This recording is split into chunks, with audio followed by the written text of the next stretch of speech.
This is Black Box Radio. We are in the RONAreport. Today we have Rain Pryor. Say hi to the people. Hello to the people. Love it. Okay, Rain. Tell the community, like, if this was a normal April day, and Yes. what would you be doing? If it was a normal April day on a Friday, Mhm. I probably would be having pizza night or hosting a slumber party actually for my daughter. Okay. Usually that's what we do. It's Friday nights are usually like our family night. Got it. So So, that's yeah. doing the evening. So doing a regular Friday day, because you are a city council candidate for the 3rd District in Baltimore City. So you would campaign during the day and... Yeah, absolutely. Knocking on doors and going to house. And now, which is funny, now I just make calls just to check on people to make sure they're okay in our neighborhood. Got it. So Yeah. this virus has definitely stagnated your campaign, Yes. everything that you've done. So you have a whole new normal. And what is that? The whole new normal, I think, has just brought you in touch with really what's real about each other. It kind of, my daughter suffers from sometimes panic attacks and anxiety. Mhm. So being able to deal with that on a 24-hour basis and to help her, it kind of puts life into perspective. I also have had challenging health issues. Mhm. So for myself, it's kind of just brought everything down to a very basic level, which is, do I need it right now? And can I be in gratitude for what I do have right now and not be in as much fear about what the future will hold? Exactly. Because I don't know. And so it's kept me very present. And I've been trying to share that with my friends and family as well. You know what, Sister Rain? It is something to say about not knowing what you don't know. You don't know what you don't know. Yeah. It really makes you live in the moment. Like Yes, right it now, does. we don't know what we don't know. We don't know. We don't know. So, and when you're in that space, you really live with a sense of urgency, I think. You do, and at the same time, so you can either have that urgency, which is that flight and fight response that we have because we're animalistic and we're human. Mhm. And then we have that place. Do we really put into practice the things that we are taught? Can we put into practice to have patience? Can we put into practice to be nice to thy neighbor? Mm-hmm. Can we put into practice to really be about community? It takes a village. Oh. It kind of forces us to narrow it down from the urgency of it all to really what matters right now. Yep. And we see a lot of it doesn't. Like the stuff we have doesn't matter. I'm telling you, it peels the banana. When you peel this banana, it takes you straight to the meat. It don't let you gradually okay, well now I can't go nowhere. Or now I just can't do this. It shuts you down. Oh yeah, we're in the, like my friends say, we're in the for real right now. Real talk, for real. Yeah. I like that. Your friend is on point. Yeah, exactly. That's exactly where we are. We're in the for real. And that space makes you live, I think, more intentional. Yes. And what a beautiful space to be in, right? Mm-hmm. When we can place our mindset on what our true intention is. Wow. It clears away all the other stuff. So there's no, right now, we don't have a distraction other than, TV, food, whatever. Mm-hmm. Well, we really don't have that distraction. So we can really focus. What is it we want? Like right now, I've been telling all my friends, what do you want? What did you want in your life? What did you not have before this that you want after this? And what is in the way of you having that? And let's start there. We get to all start over. This is a reset. That's what the guest said. Isn't that interesting then too? It's almost Easter, Queen. You know what I mean? Easter is about reset. Yep. Passover is about reset. It's all about a reset. Yeah. And we're in it. Spiritual. And this can be spiritual. You can when you have this much time to listen to yourself, you have to develop something. But we hope it's positive. Yeah. And you know what? And the negative that comes out, because I noticed for myself, I haven't been perfect in this process, and I've reached a boiling point at a moment. And for me, it allowed me to look and go, this is what I still need to work on. This is something I get to now release for myself and grow from it. So to not be afraid of any of that feeling that comes up, that negativity that comes up, because maybe it's a reflection for us to be able to look at something and then move past it and grow. Yep. Amazing. Amazing. I love this conference. I love talking about stuff like this. So thank you so much. You're so welcome. And it's cathartic. Yes. We need these types of, this is like it gets the depression away because you can really tap into, you give a voice to your feelings, Especially, when we're talking about, if you want to be more, if I can be more specific, when I talk about, being a Black woman in America at this time and the stresses that we do have as men and women, this all plays a part into all of this. And it brings up our basic fears. It shows us where there's structural problems in the world. It shows us point blank the systemic issues that exist. And all this is rising and bubbling up in us and has been, and for generations and generations. But again, this is a reset for us to be able to tap into our true ability to one that we do always overcome. Yep. We're survivors. Yeah. Real talk. We are definitely that. Yeah. But and I think that humans are survivors. Yes. A lot of people will survive, but a few people will die. But the most important thing is, are we going to leave from this better? Yes. Because Mother Earth is talking. Oh, right. She's screaming. Absolutely. She's done talking. She's yelling. She can do worse than this. Right. And so we got to do some real human stuff and treat Mother Earth better. Right.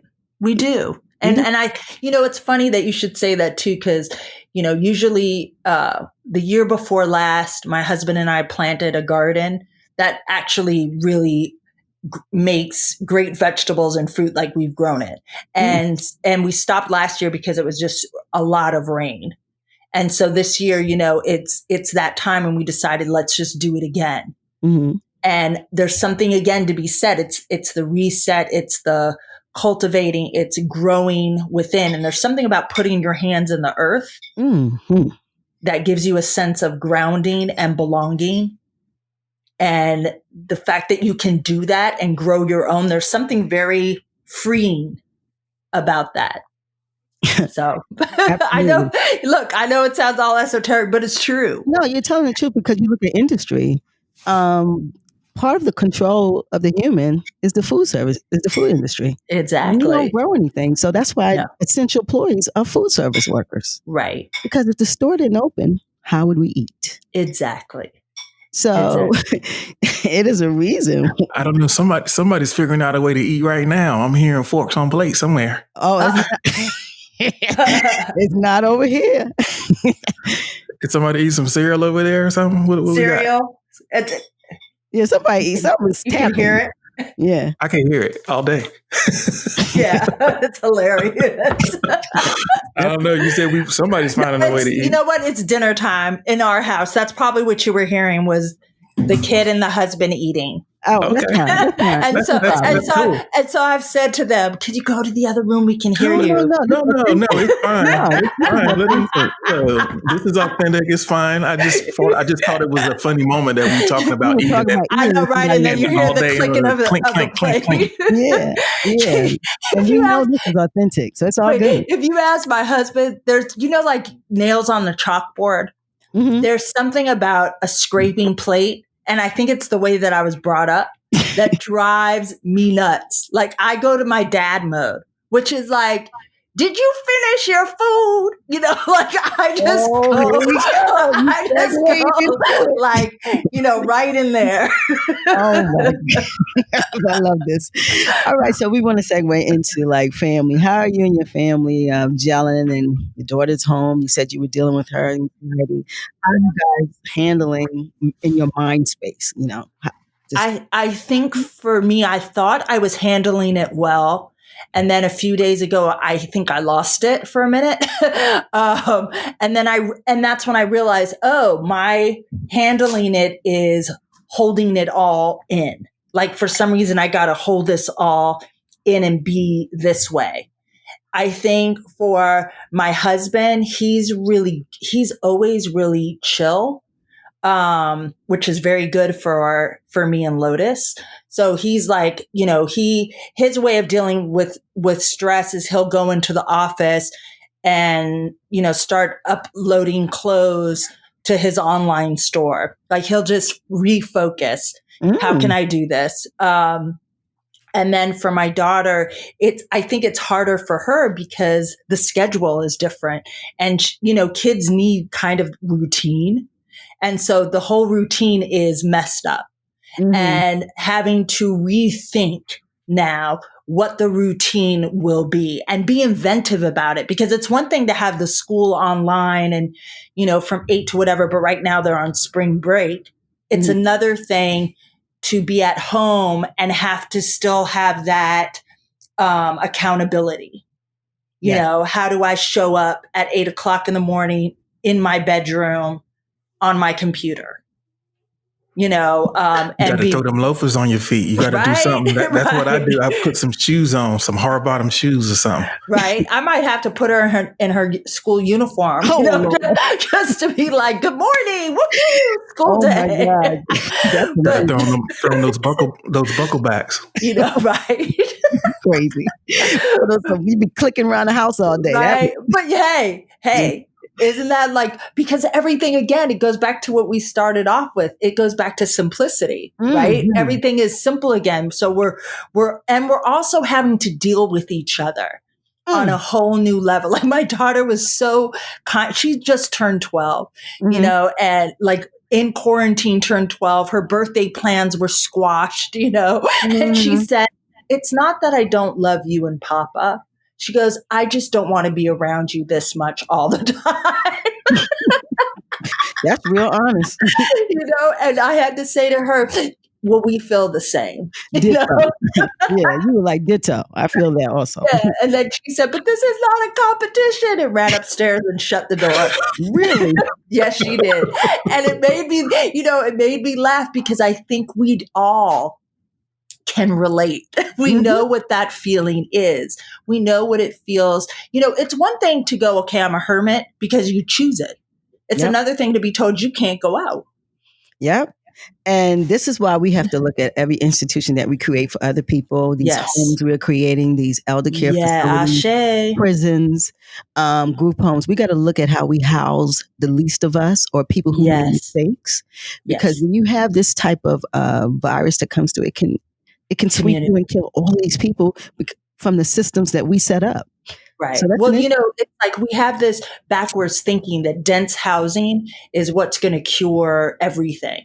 And what we need to realize is the spaces that we have where we can build upon to allow people to be able to afford single family homes is what we need to focus on, and get people out of these dense populations into owning and being from the land again. That's why it's important for me. Like the reason I grow vegetables is to not be dependent on a system, but to teach our younger people as well how to not be dependent on the system that wants to keep us stuck.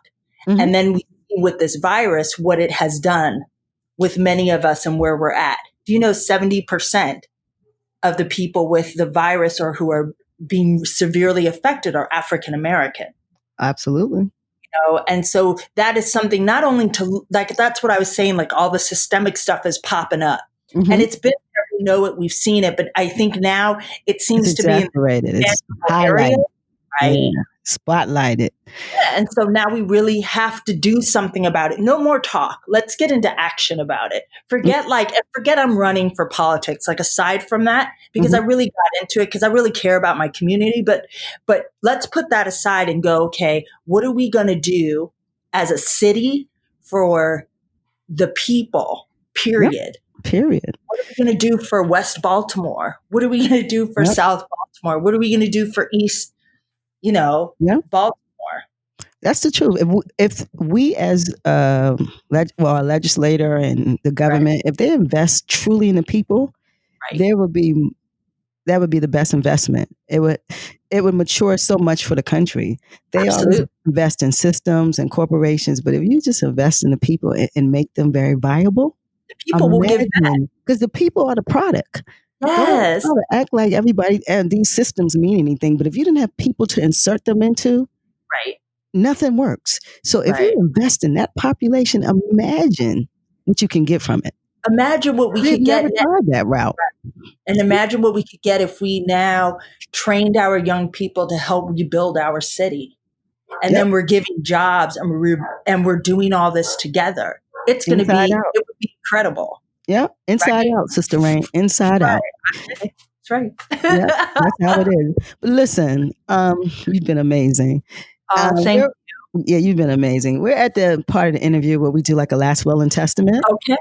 And that's where you leave a jewel, you leave maybe a talent, because you do come from a famous lineage. I do. Yes, you do. Can you tell the people about that a little quickly? Well, my father was the late and great Richard Pryor, and I will leave this like part of the will and testament of all of this is, if my dad were here today, besides the fact that he would probably be extremely hysterical and kicked out of most things for the way that he spoke, because he spoke truth to power. And it would be in this moment to be authentic of who we are and not to change that for anybody, and that nobody is, what we're learning, at least from COVID, is no one is better than anybody else. And that if we're going to survive, we need to survive in a togetherness and respectability of one another. Thank you so much. It's been beautiful. Thank you. G? Rain, thank you so much for taking a few moments of your day to spend with us and for being patient to work through the challenges of making this happen. Really appreciate you. Being patient with me, so I appreciate it. I'm very grateful. And also, thanks for all of the insights that you offered to the community in this conversation. Thank you very much. I'm grateful.